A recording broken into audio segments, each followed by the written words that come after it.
Happy day, dear children. I hope you are all good. Welcome to the 6th standard English class. Today, lesson 3 Making Friends. Last week, we learnt scene 1 and 2. Today, scene 3 and 4. Last week, we learnt the story of this lesson. Now, we are going to continue the scene 3 and 4. Page number 19 and 20. Scene 3. Loris, all right, sure up. It's Miss Joe. Joe appears with a covered dish in one hand and wet 3 kittens in the other. Joe, here I am.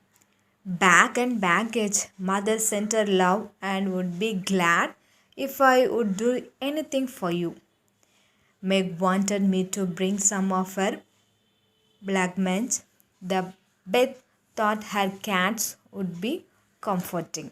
I knew you laugh at me, but I couldn't refuse. Loris smiled as Joe uncovers the blackmans. That looks too pretty to eat. Joe, tell the girl to put it away for a tea. It's so smooth it will slip down without hurting your sore throat. I came to amuse you. Shall I read aloud? Loris, thank you. If you don't mind, I have rather talk. Joe, not a bit. I can talk all day. Beth says, I never know when to stop. Loris, is Beth the rosy one who stay at home a good deal and sometimes goes out with a little basket? Joe, yes. It's my girl and a regular good one she is too. Loris, the pretty one is Meg and the curly haired one is Amy. Joe looks surprised. How did you find that out? Loris, why?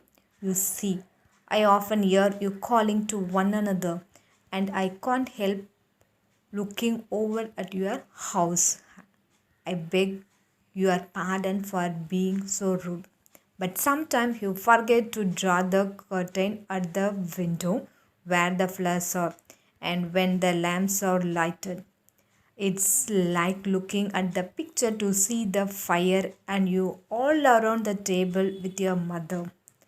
Her face is right opposite and it looks so sweet behind the flowers. I haven't got any mother, you know. Joe, we will never draw that curtain anymore and I give you leave to look as much as you like.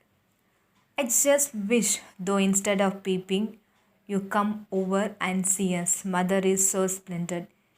She do you heap of good and we have jolly times. Wouldn't your grandpa let you? Loris, I think he would. If your mother asks him, he is very kind and he lets me do what I like. Pretty much. Only he is afraid I might be a brother to strangers. Joe, but we are not strangers, we are neighbors, and you needn't think you be a brother. We want to know you. Loris, come down and see our library. Grandpa is out, so you needn't be afraid. Joe, I'm not afraid of anything. Now we move to the scene 4. Maid, the doctor to see you, sir. Joe, I'm sure now that I shouldn't be afraid of him, for he's got kind eyes, though his mouth is gem, and he looks as if he has tremendous will. He isn't handsome as my grandfather, but I like him.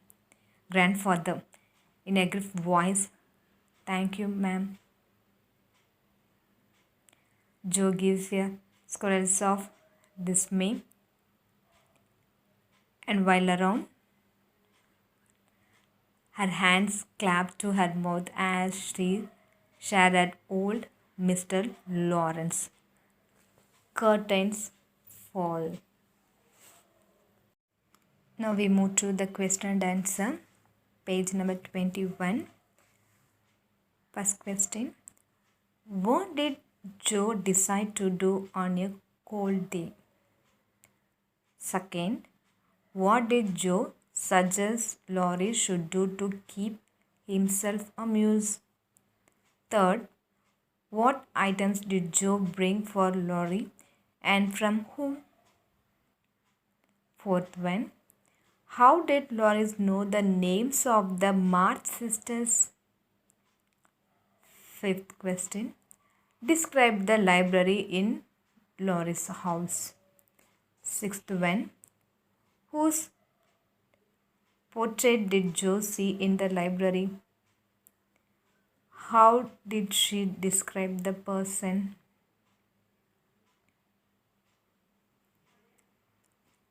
Okay, children. Thank you.